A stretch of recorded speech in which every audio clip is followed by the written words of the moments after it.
Episode 3 के starting में हमें पार्क दिखाया जाता है जो कि कह रहा होता है कि मुझे अपनी कॉपी स्किल को इस गिलास के ऊपर यूज करके देखना चाहिए। इसी के साथ वह अपनी कॉपी स्किल को गिलास के ऊपर यूज करता है। अचानक उसके हाथ में काफी सारी लाइट करने लग जाती है और गिलास पूरी तरह लाइट में कवर हो जाता है। अचानक से वहाँ पर एक एनर्जी से बना बैरियर आ जाता है और गिलास उसके अंदर चला जाता है। पार्क को लग रहा होता है कि यह वर्क नहीं करने वाला है, लेकिन वह खुश होकर कहता है लगता है यह वर्क करने वाला है। तभी वहाँ पर उसके गिलास की कॉपी आ जाती है। वह साइज एकदम परफेक्ट है आ जाती है, जो देखकर पार्क कहता है कि यह तो सच में काम कर गया। और इस कॉपी का वेट मैंने अपनी गेम में देखा था कि किसी भी आइटम की कॉपी क्रिएट की जाती है तो वह काफी ज्यादा लो रेट की होती है और किसी भी हाई ग्रेड की आइटम को कॉपी नहीं किया जा सकता। लेकिन मेरे यहाँ पर यह जो स्किल मिली है एक अवेकनर बनने के बाद जो भी स्किल मिली है यह तो सच में काफी ज्यादा अच्छी है। यह स्किल किसी भी आइटम को कॉपी परफेक्टली कर रही है। यह तो गेम से भी काफी ज्यादा अच्छा है। लगता है कि गेम की जो स्किल थी वह यहाँ पर मेरे पास अपग्रेड होकर आई है। मेरी इस कॉपी स्किल का टेस्ट तो सक्सेसफुल रहा। अब मुझे किसी ट्रेस को फाइंड करना चाहिए। नहीं लगता है मुझे किसी रैली की जरूरत है जिससे कि मैं काफी सारी मनी अर्न कर सकता हूँ। सन 2000 में जब आउटब्रेक काफी सारे जनरेट हुए थे तो उसके साथ काफी सारे ओल्ड आइटम और एनर्जी आइटम और एंटिक एक रेलिक को काफी सारे रैंक्स में डिवाइड किया जाता है, जो कि rank normal, magic, rare, unique, legendary, DS और रेस रैंक सबसे ज्यादा पावरफुल होता है। अगर मुझे कोई रियल रैंक भी मिल गया तो उसकी मिनिमम वैल्यू 10 बिलियन होने वाली है, जिससे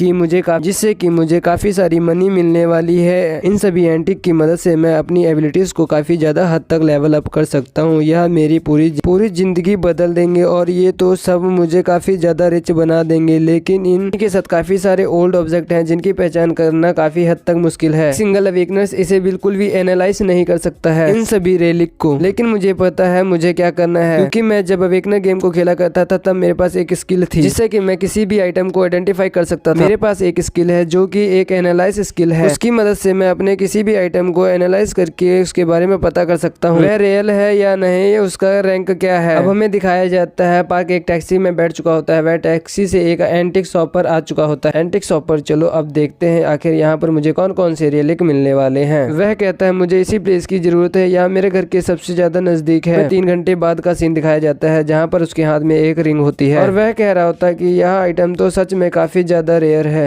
हमें इसका रैंक बताया जाता है जो कि काफी ज्यादा रेयर रैंक होता है, यानी कि यह पावरफुल आइटम है। इसकी पूरी स्टार्ट विंडो दिखाई जाती है।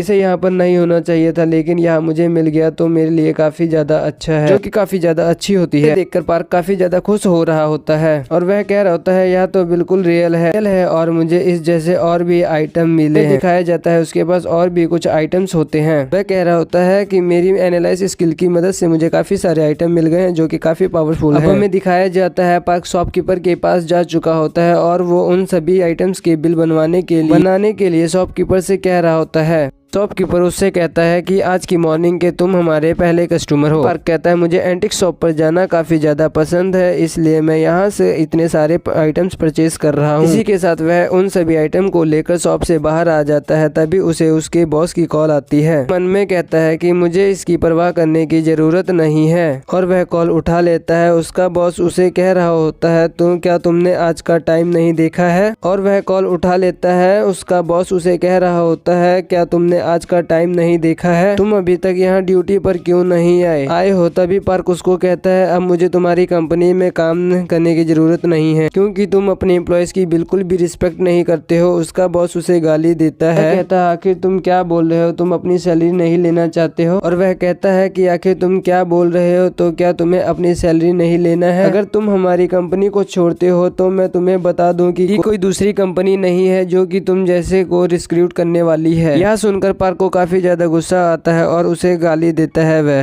कहता है कि मैं तुम्हें शांति से बता रहा हूँ कि मुझे तुम्हारी कंपनी में ज्यादा वर्क करना पड़ता है और हमें हॉलीडेज भी नहीं देते हो और हमें वीकेंड्स के टाइम पर भी हमें काम करना पड़ता है। तुम अपने एम्प्लॉयज के साथ एक डॉग की तरह ट्रीट करते हो, इसलिए अब मैं एक ब्रेक लेना चाहता हूँ तुम्हारी कंपनी से। इसी के साथ वह कॉल कट कर देता है और वह अपने मन में कह रहा होता है कि अब मुझे इसकी परवाह करने की जरूरत नहीं है, मुझे अपने घर पर जाना चाहिए और इन आइटम्स को चेक करना चाहिए। तभी उसकी नजर नजर कहीं पड़ती है जहाँ पर कोई कह रहा होता है तो तुम यहाँ पर क्या कर रहे हो। हमें दिखाया जाता है वहाँ पर 2 अवेकनर होते हैं जो कि आपस में फाइट कर रहे होते हैं और वो बोल रहे होते हैं कि तुमने अभी चलते चलते मुझे अपना कंधा मारा है, क्या तुम देखकर नहीं चल सकते हो। दोनों एक ही बात पर अड़े होते हैं और कोई भी पीछे नहीं हट रहा होता है। तभी एक अवेकनर दूसरे अवेकनर से कहता है तुम मुझसे आकर माफी मांग लेते तो मैं शांति से इस मसले को सॉर्ट आउट कर दूंगा। दूसरा कहता है कि इसमें गलती तुम्हारी है तो माफी भी तुम्हें मांगनी चाहिए। उन्हें देख रहे नॉर्मल ह्यूमंस कह रहे होते हैं